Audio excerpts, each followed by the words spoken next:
If you get a regular massage, but when you get up off the table, you get a little bit jammed up in the back or things feel a little bit tight, I've got a couple exercises to fix that for you. So what can happen by laying on your stomach for prolonged periods, and it happens to me, is the joints in your spine can get compressed because you're in this little bit of an extended position, or because tissues on the front are tight. When you try and get up, because the muscles are locked, you might not be able to bend as effectively as you should. So to counteract this, when you're done your massage, when you finally get home, you're gonna get on the floor and you're gonna do these exercises. So to start, we're gonna work on segmental control of the spine. We need to teach the joints to move independently, but also teach all the muscles around those joints to start being active. And the best way to do this is through rolling patterns. So you can start on your stomach or on your back, and you're gonna simply drag the arm across, pick up your head, and I like to use the visual system. So you're gonna track the thumb with the eyes, and you're gonna reach across.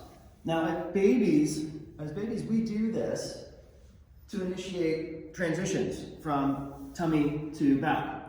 And when I'm going backwards, I'm looking for that thumb, and then you'll see that the spine just kind of coils and carries over.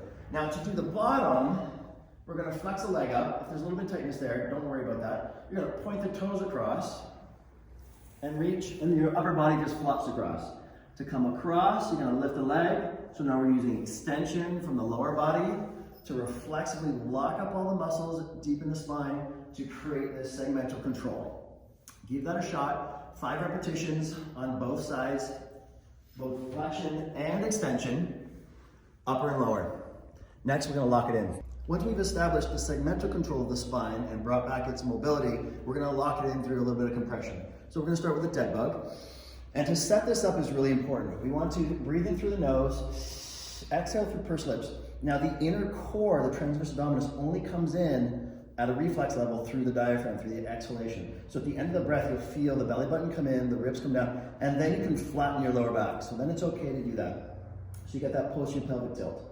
Next, you're gonna keep that tension, and you're gonna slowly drop the left leg and the right arm. Now you're only gonna go as far that you can control. If you feel that low back lifting off the floor, no good. Your core's out of control. So you're gonna come back, reset, exhale, set, here, breath, tell your brain it's okay, we're not dying here. Exhale, come on back. Reset the tension each time. Don't hang on to that tension because we need to teach reflex stabilization.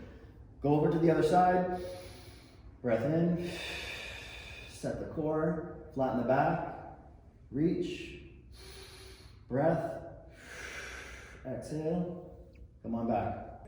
Next, we're gonna go into bird dog. Now, to find your neutral spine, I want you to flex all the way up, arch all the way down, so you're gonna get cat camel, and then find the halfway point in between there.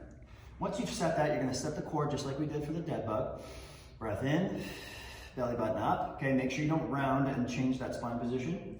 And you're gonna slowly straighten left leg back, right arm up. Do a little head rotation just to make sure you're not carrying tension into the neck. Set here for a breath, come back down, reset. Cat, camel, breath, set, go. Hold for breath. Make sure the neck is relaxed. Come back down. Try that for a set of 10. Lastly, we're gonna set the lateral core or the side core muscles. So we went over the front, we did the back, now we're going to the side. We're gonna go into a side plank. Now I want you to start in the short plank position, so with a bent knee, because I find a lot of people, when they come up into the long position, they're overusing too much of the front hip flexors. So we're gonna bend those knees, you're gonna set the breath just like we did with the first two. Inhale, pursed lips, exhale, belly button's drawn in, push the hips up. Now push the hips forward so you can feel the back part of the glute there.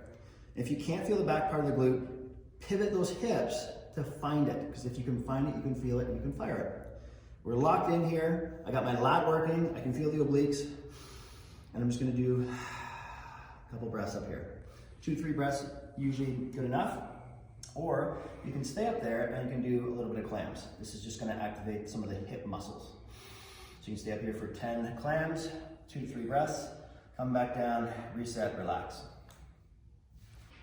Give those exercises a shot after your next massage. Just remember, anytime we have manual therapy or acupuncture, any kind of soft tissue body work, it's resetting and relaxing the system.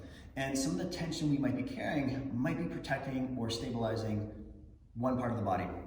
It's important that once you have that manual reset, you have to integrate new movement and new patterning, or else we just keep getting tight and keep going back to those old postures. Hit the subscribe button, like, click, and share. If you find this information helpful, head over to tomswells.com.